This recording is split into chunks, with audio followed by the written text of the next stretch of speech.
Hola, què tal? A 22 d'abril que estem avui. Informació de servei. Avui tindrem augment de núvols durant el matí i a la tarda pluja, que puntualment serà de tempesta. És el que té la primavera. És el que hi ha.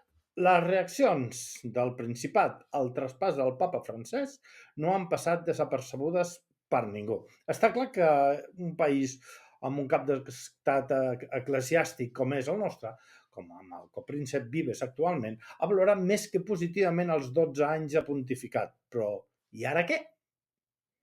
Ràpidament, el govern de mà de la ministra d'Exteriors assegura que la mort del papa no afectarà el compromís governamental amb la penalització de l'avortament. D'aquesta manera, es confirma que les negociacions amb la Santa Seu continuen i que el calendari legislatiu es manté inalterat. Menos mal.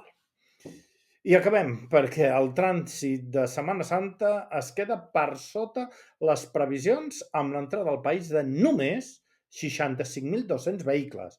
Mobilitat havia previst fins a 79.000 entrades, però l'afluència final ha estat inferior a l'esperada i deixa entreveure una lleugera punxada.